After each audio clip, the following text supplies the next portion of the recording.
Gunting rambut, apa hukum Ustaz? Saya nak suruh isteri saya gunting rambut sampai pendek macam orang lelaki.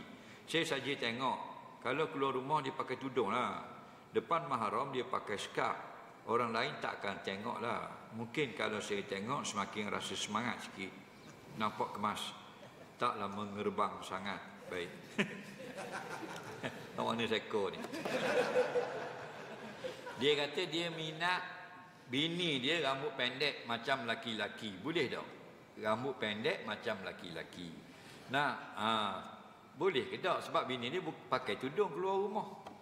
Bukan nak tunjuk ke orang. Dengar baik-baik. Kalau tak pakai tudung, haram bukan kerana rambut pendek. Kerana rambut itu aurat, pendek atau panjang. Begitu juga dengan leher, kepala dan dagunya. Faham lagi? Tapi kalau rambut pendek bukan haram sebab aurat. Rambut pendek itu haram sebab Allah tak suka perempuan menyamakan dirinya dengan lelaki. Batu Nabi kata la'anallahu nisa yatarabbasna bir-rijal. Nah, Allah melaknat akan kaum wanita yang menyerupakan diri mereka itu dengan lelaki. Okey? Sebab tu perempuan haram berambut pendek jika menyamai lelaki.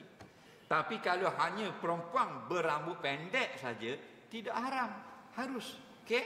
Jadi kalau mu tak suka rambut binimu mengerbang panjang, guntinglah pendek. Tapi pendek tidaklah tarabbasna. Ya tarabbasna ni maknanya bila orang tengok ingat ke lelaki, rupanya perempuan. Itu itu istibah dia panggil, kesamoran. Tak boleh. Macam orang laki-laki lah pakai kasut tumit tinggi. Orang ingat puang, tengoklah Tok Siok. Jadi masalah. Jadi menyerupakan diri itu dilarang, tak suka. Laki tunjukkan kamu lelaki, perempuan tunjuklah kamu perempuan. Okey? Jadi gunting pendek. Dengar ni orang puang. Orang perempuan ni hukum rambut panjang afdal. Rambut pendek harus. Pendek sama macam lelaki. Jadi orang tukar lelaki ke puang haram.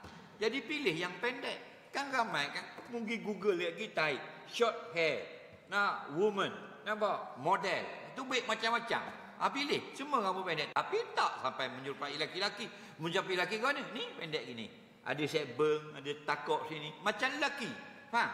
Tapi kalau pendek macam perempuan, hukumnya harus.